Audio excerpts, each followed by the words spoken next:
Welcome to the podcast Rise and Play. I am Sophie Vaux, your podcast host. I bring together leaders, entrepreneurs, fund makers, investors, and educators who are here to make a change in the industry for a brighter and healthier future of the games we will make and how we will make them. We're here to start a conversation because listening and asking the hard questions is sometimes enough to inspire change in us, to take the leap too. Let's begin. Today, I am super excited to have Carolin with me on the podcast. Carolin Krenzer is the CEO and co-founder of Trailmix, a London-based studio which focuses on combining great storytelling with the best of free-to-play mobile gaming, as well as creating a space for people to be the best version of themselves. Before founding Trailmix, Carolin worked as the VP and head of studio for King. She joined the company in 2012 to help set up the London studio and bring the studio's first title, Farm Heroes Saga, to life. Carolin has also worked at EA Playfish as a director of product management and as a management consultant at Accenture in Munich. She is today on the GDC advisory board and angel invests in female-founded startup. So hi, Carolin. Really excited to have you here with me on the podcast today. How do you feel today? Hi, Sophie. I'm so excited to be here. Yeah, I'm good. It's early in the morning for me, 8 a.m.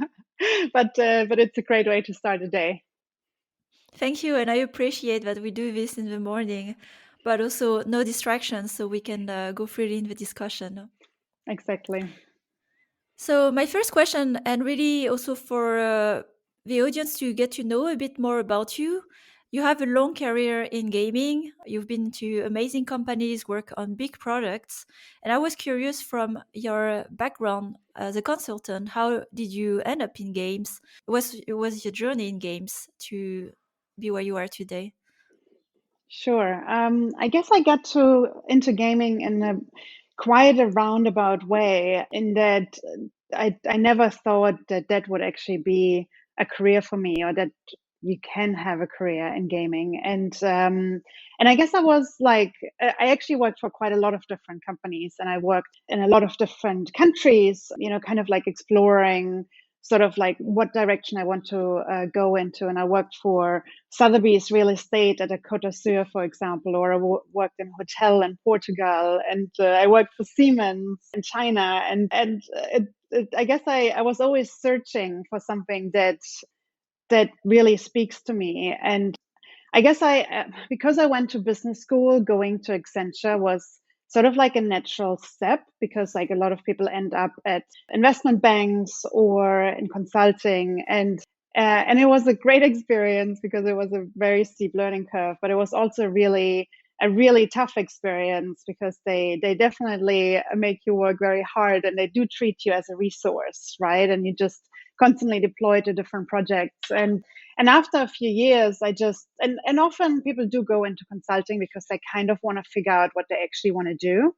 And after a few years, I wasn't sure what I wanted to do. And I wasn't even sure if working is actually a thing that I'm enjoying, because I didn't enjoy my work at Accenture very much. And by chance, I met someone, a friend of a friend, who at the time worked for Playfish, which was a Facebook gaming company based in London. And I was based in Munich at the time. And I talked to her, and she told me all about, her role as a product manager at this Facebook gaming company.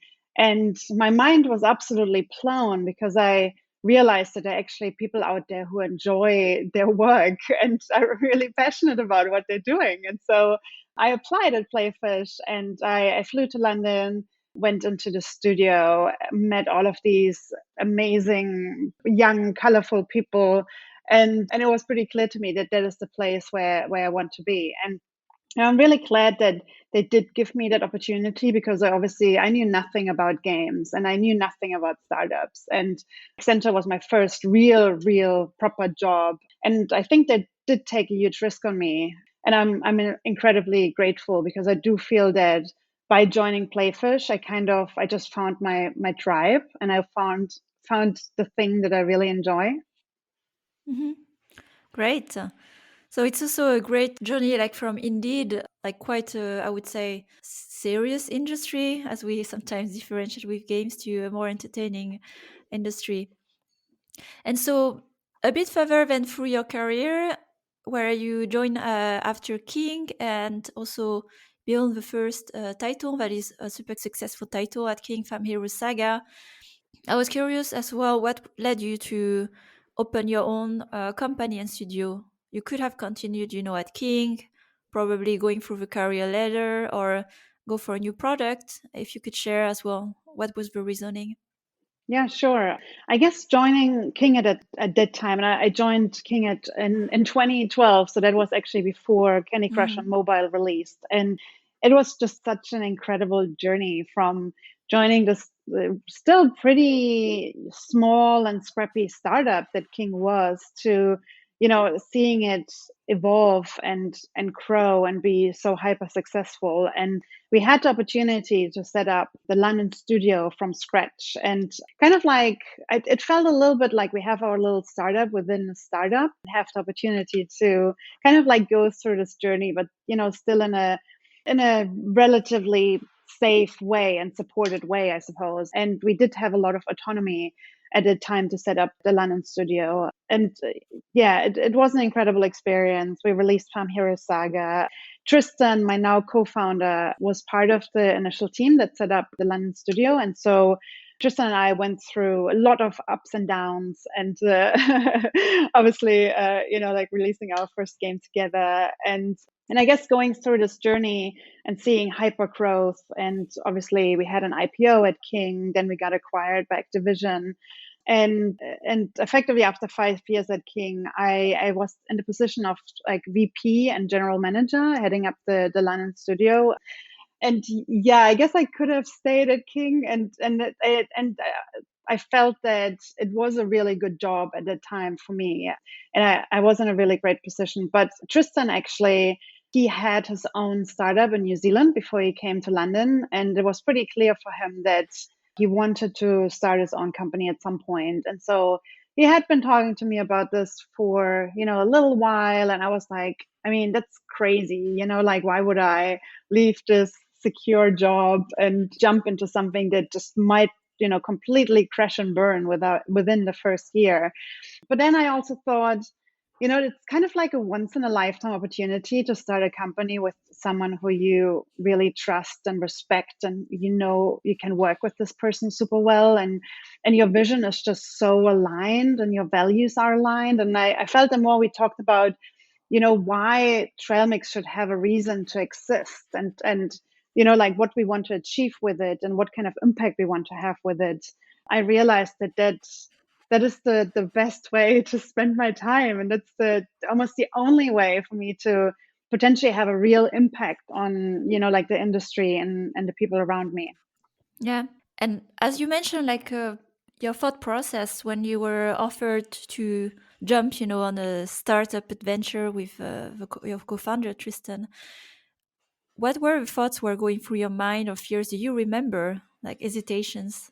Oh, I guess just the fear of putting yourself out there, right? Because I Mhm. I think that especially when you're relatively senior in a big and successful company, it is actually pretty comfortable, all things considered. Of course, you have like other challenges and high expectations on you. But at the same time, though, you're part of this really strong community, and it's in many ways a door opener, right? And when you leave this this community and you're on your own, you effectively are saying that like I can do this thing, and I'm good enough to do this thing on my own, and like people will join me and people will give me money, and that's kind of scary, because what if no one is ever gonna invest in you, and what if no one is ever going to join you. And I would also say that obviously from King's side, I mean that they obviously discourage people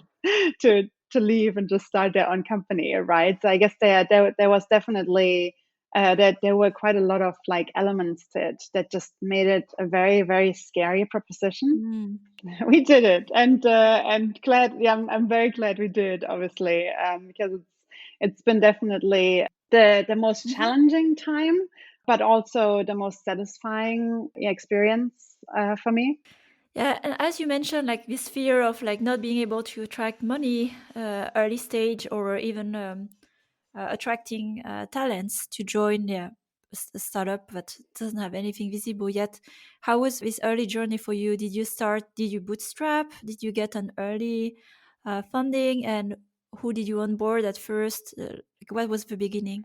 Sure. So we actually had a 6 month non-compete period after we left, and so we had 6 months where we could, actually just first of all spend a lot of time talking to each other and making sure that Tristan and my, our vision really is aligned, and we 100% agree on what kind of company we want to build, right? And as part of that conversation was funding discussion. Like, do we bootstrap? Do we like, what do we get an investor on board? What kind of investor do we get on board? Like, what are our time frames, in terms of, like, what is the goal for the company, and all of these things. And it also kind of gave us the opportunity to learn a lot about investors.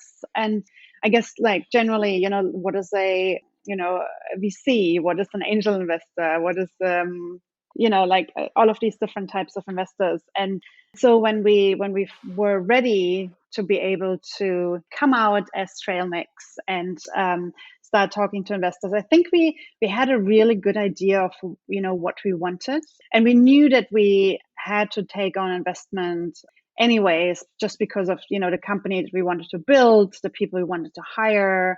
We felt that obviously having the financial support really will allow us to execute on our vision. And so effectively the first week in the life of Trailmix, we went to Slush, actually, in Helsinki, as part of, it was actually a Games London kind of like project where they financed our flights there to meet investors, which was really awesome.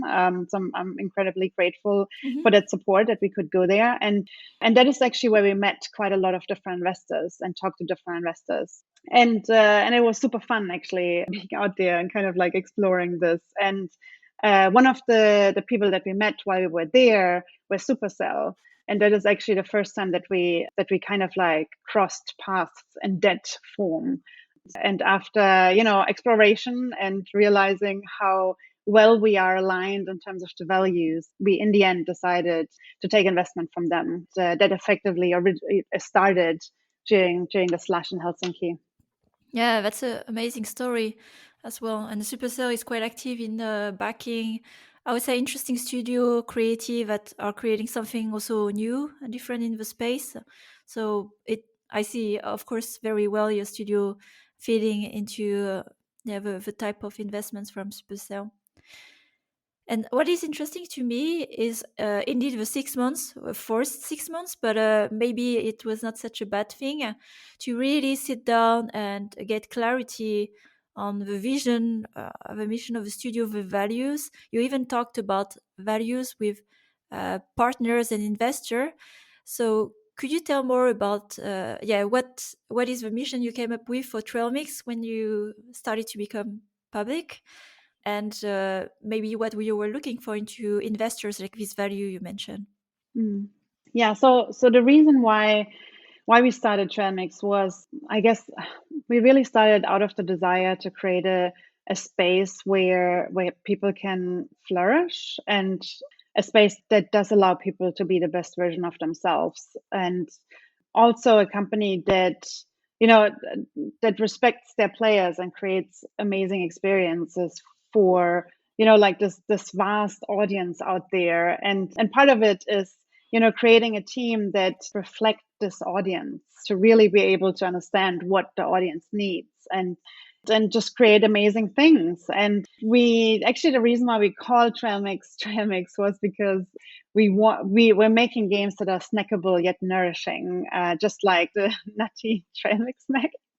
And that effectively means that like the Hmm. snackability of like a Candy Crush, right, is incredible. Like, it fits into your lifestyle. super fun. It gives you something to do, and I also loved working for King because I loved the King games, right? And I think that we are obviously very inspired by like this type of genre reaching so many people and providing an experience for them that just really fits into the context of their lives, that they can just pick up and play wherever they are. And I guess what a nourishing part comes from is just, yeah, the desire to create a space for them that leaves them feel nourished and feels them good about like what they're doing, and I guess, yeah, create an environment that is safe and just satisfying, if that makes sense. And for us, the Mhm. nourishing part very much found its expression in like strong storytelling and telling stories that are kind of different to what you usually see or often see in games, and that are still lighthearted, but they do also discuss topics that are important. But yeah, that is really kind of like the snackable yet nourishing has been sort of our guiding light for like definitely for our games, but I guess also kind of like for how we build the team and just creating those safe spaces, if that makes sense. I love the background story about Trailmix. I didn't know about that, but it makes completely sense and it's a good way to remember.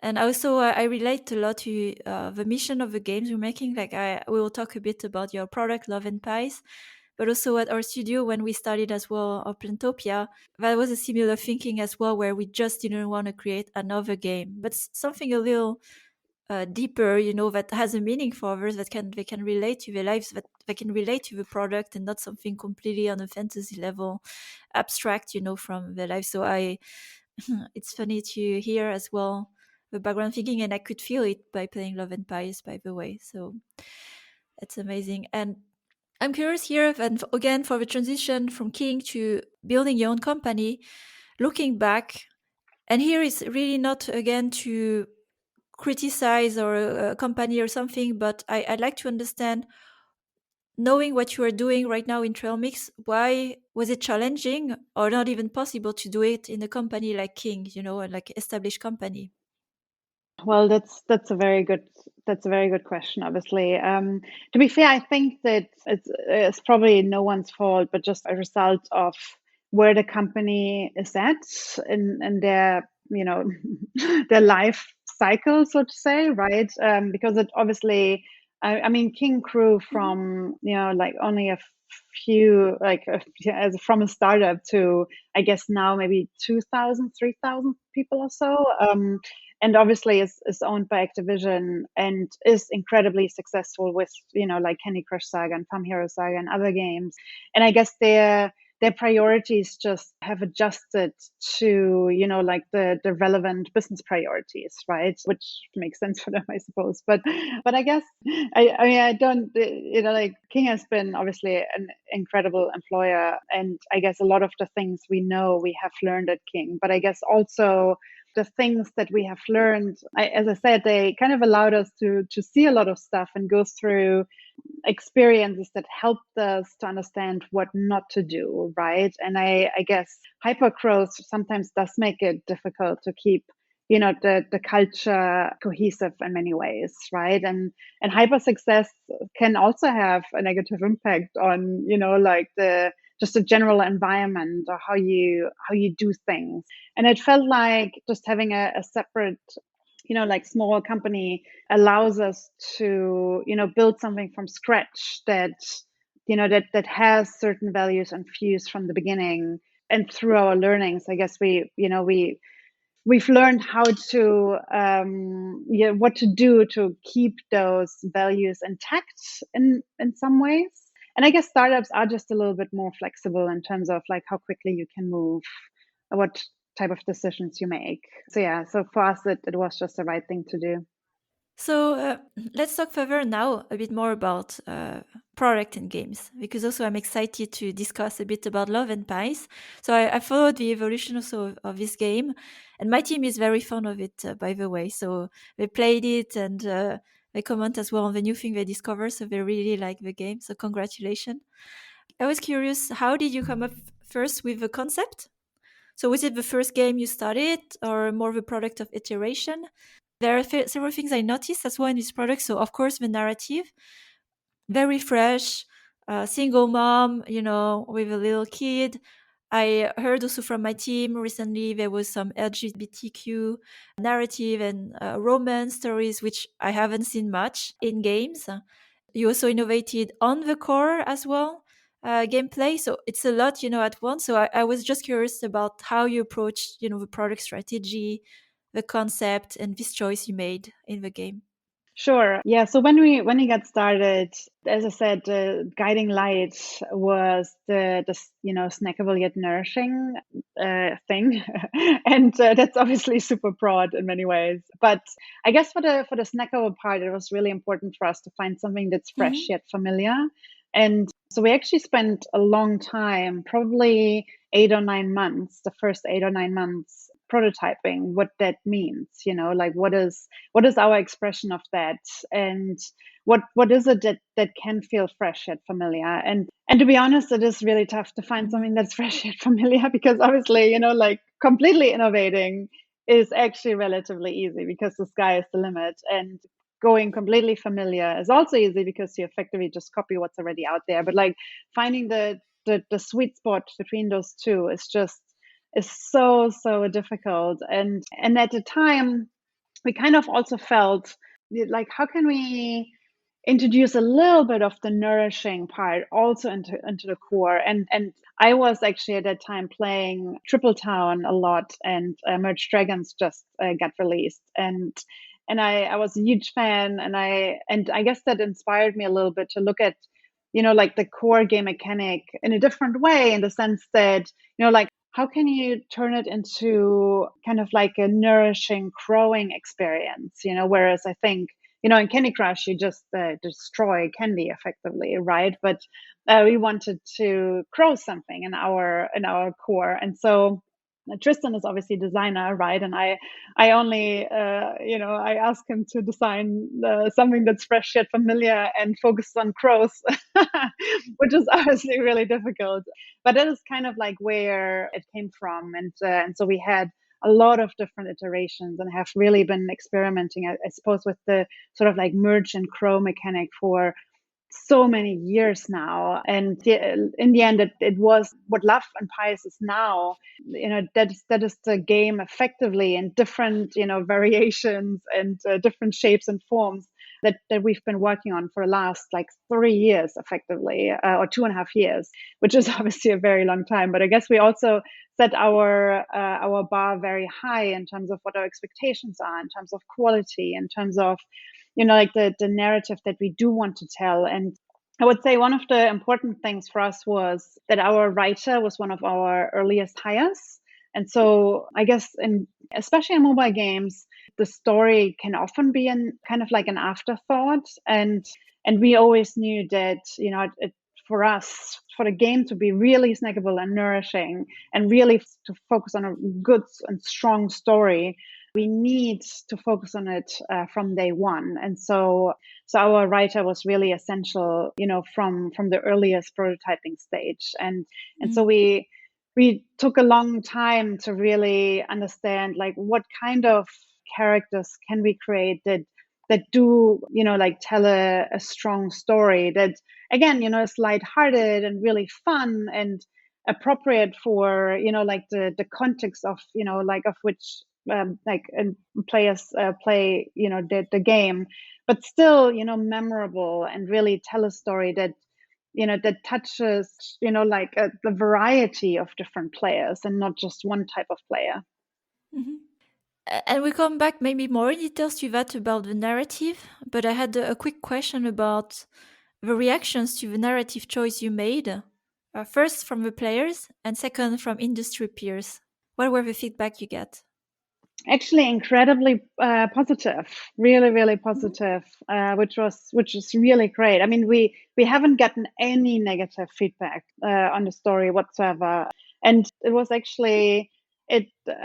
Obviously, we're using, like, playtest cloud and these type of, like, ways to get some qualitative feedback, and we used that early on to just see, how do people react to the characters? How do they react to the different, like storylines? And everything just had like people really loved seeing that they're different characters, and that the story is kind of, I wouldn't say that the story is risky, but I think it's unusual in some ways. And yeah, the reaction just has been incredibly positive, which is really awesome. Actually, we're very happy about this.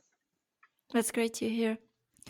So now let's focus a bit on you, also as the CEO, yes, of a company, and as you also started, setting the culture as well of the company you built. I was curious first to hear more about your personal values, work, and life, and how these core values are reflected in the company you built or in your leadership style. Sure.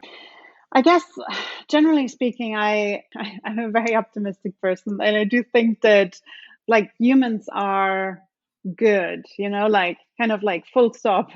And but really, what changes sort of like people's Hmm. behavior and who they are is often their environment and the like the space they're in, and like how they can how they if they can be themselves, like what the pressures are on them, what the restrictions are on them. And so I think that it's so important to kind of find an environment where you can be the best version of yourself. And I think what I mentioned earlier, for me, by finding the gaming industry and finding the people of the gaming industry, I do feel that I have found my tribe in that way. And I have learned that actually by surrounding myself with great people, I can be a better person. And and I guess that is just so ingrained in my brain now that Hmm. you really have to create an environment for people to be great people, right? And to to make them feel safe and really get the best out of them. And so, and I guess that yeah, that is the whole point of Trailmix, really, to provide this environment. And I guess as a company founder, you actually have you can have such a big impact on people's lives, and obviously on millions of players, but also more importantly on the people who choose to join you. And so it is your responsibility, yeah, to make sure that they have this environment where they can really flourish. Hmm. And how do you describe then the culture of the team you have today? If you had to describe them in few words, like your ways of working and being. I guess generally, I guess just to talk about like culture generally, I suppose like Tristan and I have incredibly high standards on ourselves, and we feel that culture is effectively how we, everyone behaves, and not necessarily just a few words, to be honest. But I guess that I guess again, coming back to the environment that is safe, where people are respected, where like people have fun, but they also like are proud and serious about what they want to achieve, and where they feel they are challenged and they're supported in like their personal growth as well as their professional growth. And I'm pretty sure you have a lot of decisions you have to make as well in your position as a CEO. So, like again, related to the value, what are your guiding principles when you need to make hard decision? Or do you have any anecdote you have to share of recently a hard decision you had to make?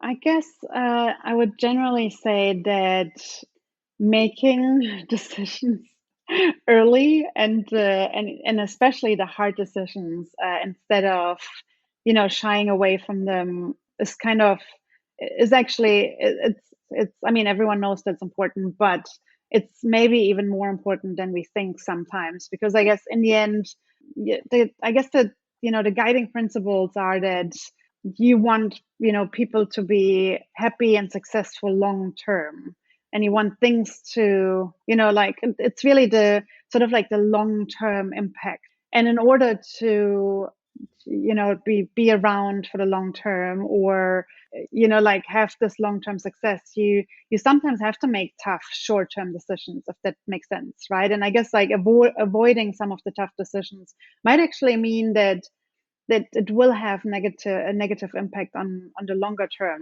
if that makes sense, right? And that involves, making quick decisions, that if a person is just not the right person for the team, or a team is not the right team for the person, like making that decision relatively quickly and addressing issues quickly. Or in relation to the game, also making decisions that are not super popular, if you know that in the end it's gonna make everyone happier long term if you take this difficult decision now. Yeah. And over these 3 years as a CEO, what is the biggest mistake you made? And then I guess learning you have had over these past 3 years? So many. So many. I think, I guess one of the things that I now realize that I didn't realize, obviously in the early days or even years, is that think I actually I heard someone say at some point that first time founders don't spend enough, and serial entrepreneurs spend too much, something like that. And I'm not sure about serial entrepreneurs if that's true, but definitely for first time founders and for myself, I think even Mhm. though we raised a substantial seed round, I felt that my job is to spend as little money as possible. Whereas that's actually totally not true, right? Like the whole point of getting money is to actually spend it and deploy it in the best possible way to ensure the success of the company. And I think in our case, I also felt that I shouldn't spend money. I felt that I need to do everything myself because, like getting more people on board is kind of a luxury. And I think the problem with that was in the end that I tried to do everything myself and got so bogged down and like doing all of these things that I actually didn't have enough headspace and time to really, like do what I was supposed to do as a CEO, which is like stepping outside of all of this and making sure that, like the vision is always clear, like that, this the North Star is always, in front of everyone. And I guess and it's a tough one because in many ways, Mhm. like all of the little bits that you kind of have to do when you start a company, they are important. Someone has to do them. You probably do them for the first times. You want to make sure you do them properly, but like realizing that all things considered, that is actually not the most important thing for you to do right now. Yeah, that just took me a little bit too long. And I think only when I realized that, hey, if I bring on board this person who is much better than me and doing those things, and that actually allows me to step up and really, really be a CEO, then everyone is going to be happier. That probably took me a little bit too long. Mhm. And as a follow-up question as well, in your position as CEO, what are the top three priorities for you? Top three priorities is team. I mean, team is the number one priority for us as a company. It's all about the people. It's fact, Mhm. and the team is the most important area for us to focus on. Then obviously the product and our players, and creating the experience that we want to create for them, and I guess like staying true to our values for the team and for our players. And I guess thirdly, not to run out of money. I guess that's actually pretty fundamental to all of this, obviously. Mhm. Do you have a CFO or somebody on the financial side to support you? Yeah, we have a finance director who joined us a Okay. few months ago, actually, which is awesome. Yeah. Yeah. That's very helpful. Yes, very helpful. And last question on that part is what is your definition of success in life? Definition of success in life. I guess having an impact, having a positive impact on the people around me, and just, I mean, I hope that, in some, no matter how small a way, I can help to change things and just make things just a little bit better, I suppose. Yeah. That's great and that's also achievable. So that's also good to sometimes also set our good level, of expectation for our goals. Okay, then now switching on a topic as well important for the podcast is diversity and inclusion. And I would say I see always a topic on that every week's event, these days as well, like with the press and with Blizzard, unfortunately. But I wanted to hear from you. How are you approaching personally this topic and as a company? I guess as a company, so I think first of all, it is incredibly important for us to we hire the best people, right? That's pretty clear. But I think it's for us as founders, our task really is to create a super broad pool of candidates and kind of like support a diverse pool of candidates that we can hire from, if that makes sense, right? And I guess like support the environment where people feel that they are safe and that they're treated fairly and yeah, and I guess that again that has been one of the reasons why we founded Trailmix in the first place. So it's obviously one of our biggest priorities as a company, and you can just tell also that because our team at Trailmix is so diverse, I think that it does really show in the product that we have created, and we are making games for everyone, and like mobile players are just they are really everyone, and they're across the globe, and therefore it's so important to have like a team behind the game that understands this audience and kind of like and serves this audience and also respects this audience, which is incredibly Hmm. important. And I think also, to be fair, having a group of people around you who are not all the same, it's just fun, like you learn so much from other people. And it I guess it's so life enriching having people around you who are not like you and who have different opinions and have different backgrounds and different life experiences and can share those with you. Hmm. Yeah, totally agree. And you mentioned as well like diversifying the pool of candidates. And for me personally, it's been a challenge, and I totally believe in this approach because it's not about taking the only woman in the pool of, I don't know, 10 candidates. Of course, you want to take the best fitting candidate for the role. But what was your approach to make sure that you can diversify as much as possible the candidates? So usually, what we do, and I mean, it's not a very sophisticated process to be honest, because Hmm. because we're obviously still a startup. But usually, I actually do a lot of the recruitment, and I actually do spend a lot of time on LinkedIn and different platforms. So Hmm. just looks through like different roles and see who's out there, and we actually hired a lot of people just because I reached out to people on LinkedIn and just checked if they're interested in talking to us. And I guess while doing this, I obviously make sure that it's a very balanced sort of pool, if that makes sense, right? And also people who might not be so active on social media, right? But somehow getting them to see that there is an opportunity.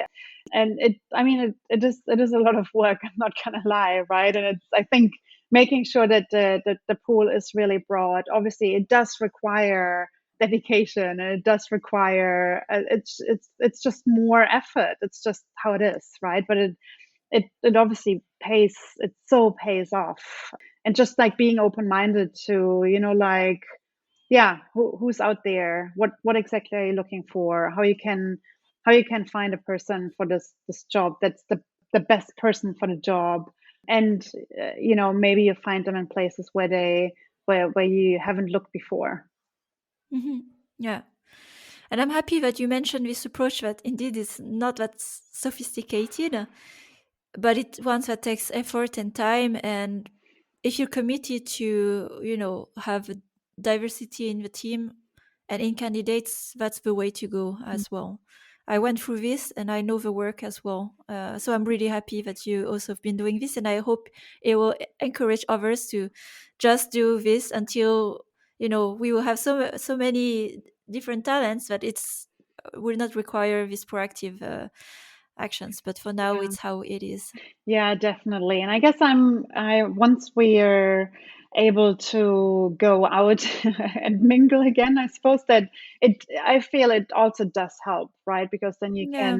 you can talk to, like people and just build out a network. And I guess we haven't really had an opportunity to do that as much in person over the last 1.5 years. Therefore, it kind of like had Mhm. to happen via LinkedIn and other ways. But I guess, yeah, like I really enjoy just going out and talking to all kinds of people. And I also hope that, like people just, reach out to us if they feel that they have the same values and just wanna have a chat. Yeah. And more for you in your personal experience. So I know as well this experience can differ really from women to women and in leadership position, but I wanted to hear as well your personal experience as a woman in games and in a leadership position, how it's been for you. I guess, like generally speaking, I feel that I mean, I'm incredibly grateful for, like the gaming industry and the companies that I worked for, and I think that obviously I do feel I have been feeling like really well supported throughout my career, to be honest. So it's been so great in so many ways. I guess the some of the challenges that I've experienced, and I think a lot of women or non-white man experience, is that the the expectation often is that you do behave like those white men, and just adapt their style in some ways. And I feel that there are a few examples of situations where, like for example, one example where I was told that I just, should be a little bit more aggressive, like my male counterparts, right? And it's kind of like, but I don't want to be like them, like it's, I guess the like, isn't the whole point that you have me as part of the team that I'm not like them? And I feel that's just, it's really troublesome, because then obviously if people keep telling you that, then you try to be like the other people, because you want to be successful, and you want to, like meet the expectations, so to say. And I've definitely had situations and throughout my career where I adapted to those expectations, but it actually made me quite unhappy, because I was just not like authentic, if that makes sense, and didn't really like myself acting in that way. And that, yeah, I feel that just should never be the case. You know what I mean? Like, people should never tell you that you should be a bit more like someone else.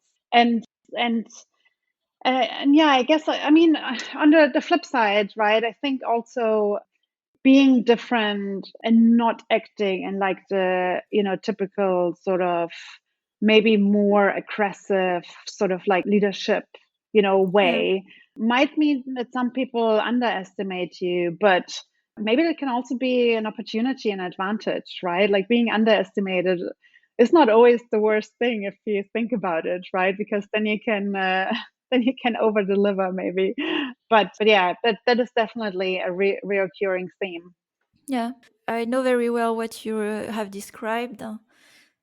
And I think also this is where we see the value of having more diversification in a leadership, where there's not just one norm, but to understand the different styles and ways of being. Because as you said, we of course we do have to adapt to belong in some way or survive for some time, but that's not the ideal way. And by having more and more exposure to different type of leadership and being, then there will be less of these comments, hopefully. But thanks for sharing, because I hope it will create awareness as well of certain expectation that can come toward us, Absolutely. that are of course unfair. All right, so we're reaching to the end also of the podcast, and I always ask these questions to all my guests. So let me begin with the first one. So, what are the next big steps for your studio, and how can we help? Sure. Well, so first of all, thanks so much for doing this. I really appreciate that that you're running this podcast, and that you're elevating different voices, and I think that really means a lot, and I really appreciate that. And I haven't done much in this regard in terms of like, being a guest on podcasts and these type of things. Probably also because I'm not super comfortable with it, but it's important for me, obviously, to talk to people who, I kind of aligned with sort of like what I want to achieve and people I trust. And yeah, so thanks so much for doing this and for having me. That's really great. And as a company, we are obviously we're about to launch Love and Pies, which is super exciting. So for us as a company, it's obviously a big step in having, our first game globally launched. Wow. We are about to move into a new office, which is really exciting. So we're going to be back in the office 3 days a week and 2 days from home, kind of like take the best from both worlds and hoping that it gives people the flexibility, but still the room to meet and be creative together and have a good time. And we're also growing, obviously. So I guess if, as I said earlier, if people feel that their values align and they're excited about what we do at Trailmix, then, like just reach out to us and, like have a chat. And if it's just to connect and just, exchange knowledge, it's always great to meet people. But yeah, that's the next step for us. Lots of stuff is happening this year. I think 2021 is going to be a really exciting and really good year at Trailmix. Yeah. Congratulations for the launch of the game. I'm Thank super happy you. to hear this game will, be presented to many people in the world. It deserves to be. And second question, who was your role model in the industry or personally? A person that inspired you heavily in your journey? Sure. It's impossible for me to name one person. I'm sorry. There are actually quite a lot of people, but Sure.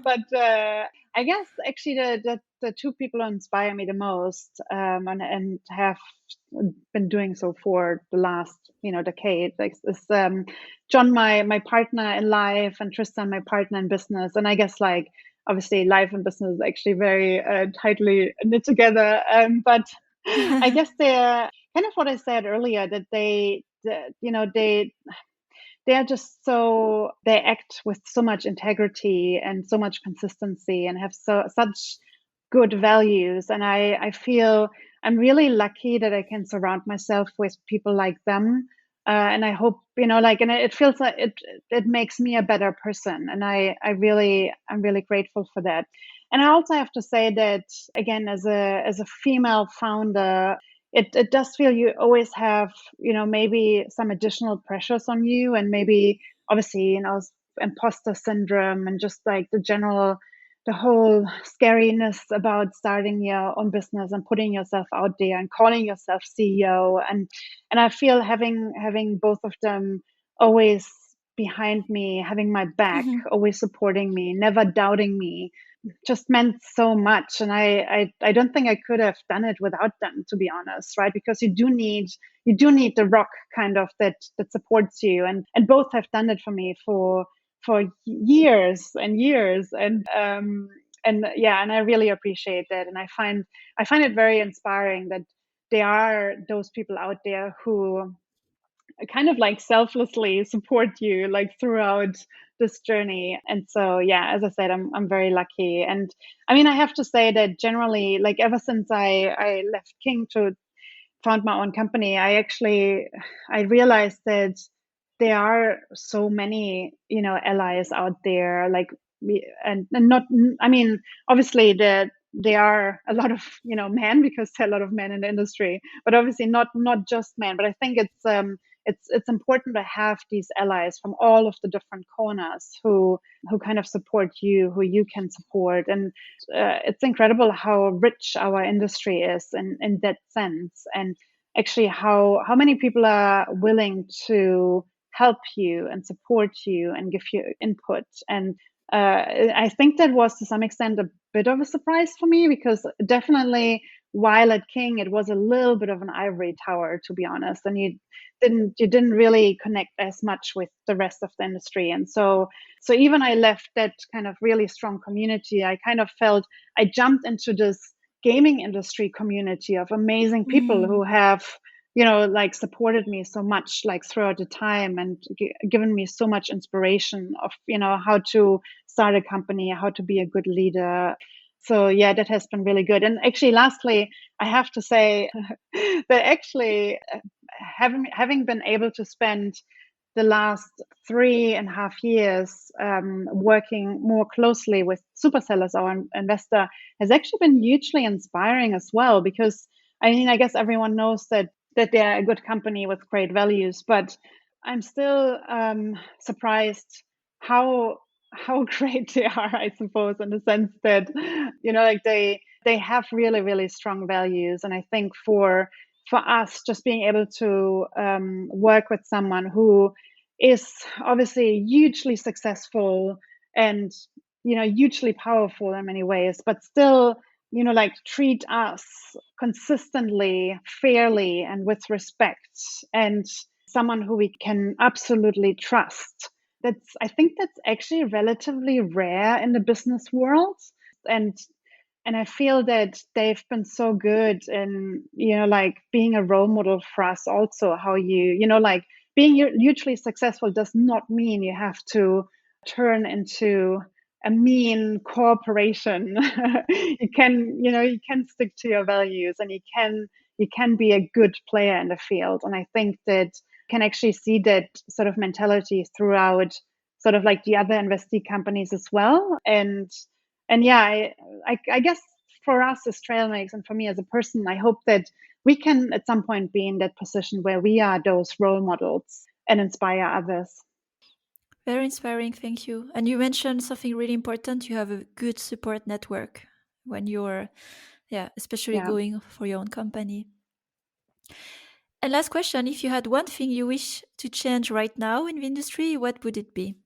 Uh, there are quite a few things, I guess, but I do wonder. I guess like everything kind of starts with money, I suppose. Like you need money for stuff, right? So I guess like what I would love to see is a bit of a different wealth distribution, in the sense that, and I mean, I guess that's like for the whole world, of course, but I guess for the gaming industry specifically, it does feel that like the same people invest Mhm. into sort of like the same companies. And I guess from an investor point of view, like like more broadly, or like the people in the industry who have the financial resources.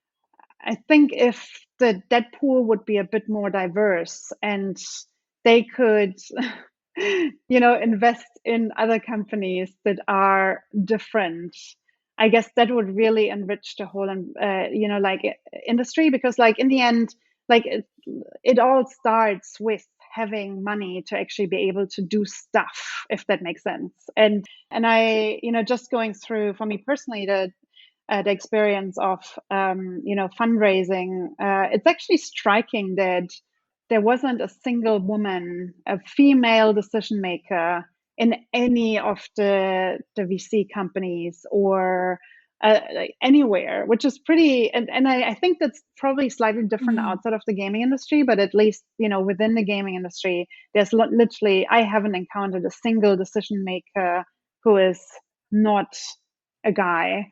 And I guess I think one of the goals for us at Trailmix, well, for me personally, is that I also want Trailmix to be financially successful, very financially successful, to kind of change this equation. I want like Trailmix employees to be in a financial situation where they can start angel investing in other companies, like where we as a company can invest in companies that are aligned with our values, and just kind of like change how the flow of money works in the industry. I mean, that's a big goal, but that is something that I would love to change. Just giving access to more capital to just a more diverse group of people. Yeah. It will take time, but slowly there are also more funds created by women, putting more attention to also companies that have female founders. But it's a very slow process. But yeah. Okay, well, Caroline, thank you very much. It was amazing. I learned also a few things from you today. So thanks for your time. And yeah, good luck with the launch of Love and Pies. We will check it out for sure. Thank you so much. Thanks for listening to this new episode of Raise and Play podcast. If you enjoyed the content and want to support what we're doing, rate and review the podcast, spread the word about it. If you'd like to contribute to the change too, reach out to me on LinkedIn for a collaboration. You'll find all the rest of the content on riseandplay.io, including my free masterclass on conscious leadership. Until the next time.